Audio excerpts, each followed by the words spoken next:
state her parliamentary inquiry. I asked the staff to get me the rules, Mr. Chairman. The gentlelady and will one state thing, it. Mr. Chairman, we've been denied the right to have a witness. gentlelady- I want to have the right to make a parliamentary inquiry. Then state your parliamentary inquiry.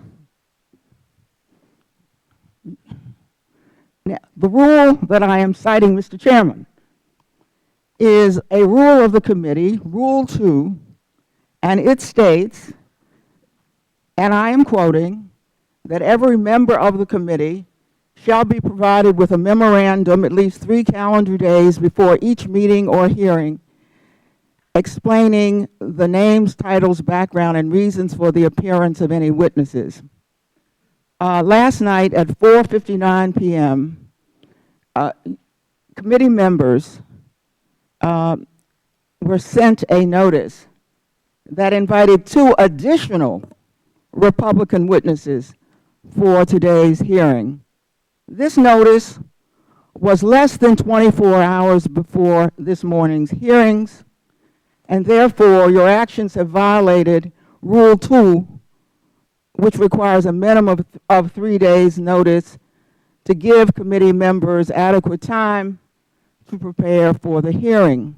Now, of course, under normal circumstances, if there had been any deference to the minority, I would not even raise this procedural matter. But you yourself have raised the rules, and in light of that fact, and particularly in light of the fact that you are refusing a minority witness. Is noted. The gentlelady's inquiry is noted. The chairman is prepared to respond. That same Rule 2 says unless there are unusual circumstances. Since you might be aware that one of the 2 witnesses was Barry Lynn, and since only yesterday, 2 days after what would be the appropriate time for the minority to name their witness request, we were given it.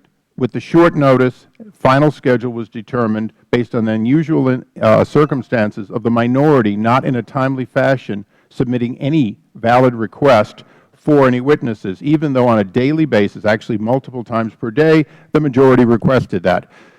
With that, the Chair will now welcome our first panel of witnesses. Mr. Chairman, I ask for a vote on my inquiries. Whether or not there's been a violation of the rules here. Then we now welcome the Reverend William Laurie, Roman